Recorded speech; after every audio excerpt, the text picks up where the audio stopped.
In a pointed statement that's making waves in both political and financial circles, former President Donald Trump declared that any reduction in U.S. tariffs on Chinese goods will strictly depend on China's future actions.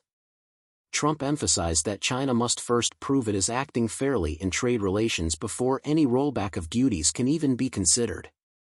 The comment comes amid ongoing tensions between the two largest economies in the world. Tariffs imposed during Trump's administration remain largely in place, affecting billions in goods. These tariffs were initially introduced as leverage to force China into fairer trade practices, but their long-term economic cost has become a growing concern, even among U.S. states. Adding to the controversy, several U.S. states have now taken legal action against the federal government over the prolonged trade war, arguing that these tariffs have caused direct economic harm to local industries, especially agriculture and manufacturing.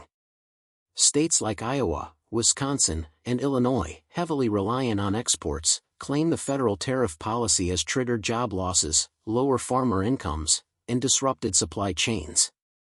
While tariffs were initially seen as a bold strategy, state attorneys argue that their continuation violates aspects of federalism and hurts small businesses already struggling with inflation and global market volatility.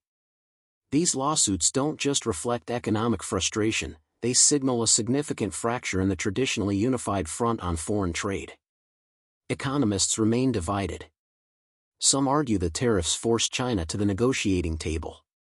Others say American consumers and businesses bore the real cost.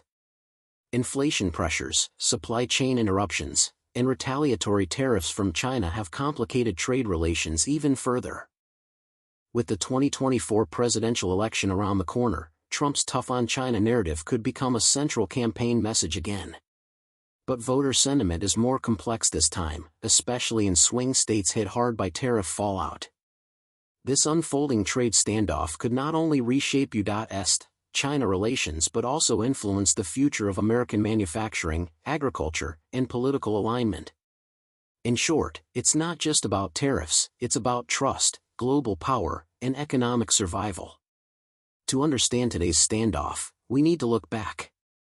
The U.S. has used tariffs before, during the Smoot-Hawley era of the 1930s, and again under Reagan, but rarely with such sustained global attention.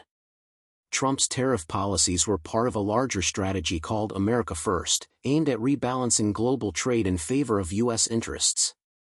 Critics argue it sparked a trade war that backfired.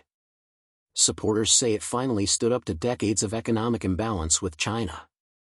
What's undeniable is that the debate over tariffs has gone from the economics classroom to center stage in American politics. Looking ahead, all eyes are on three fronts: the courts, the 2024 campaign trail, and China's response.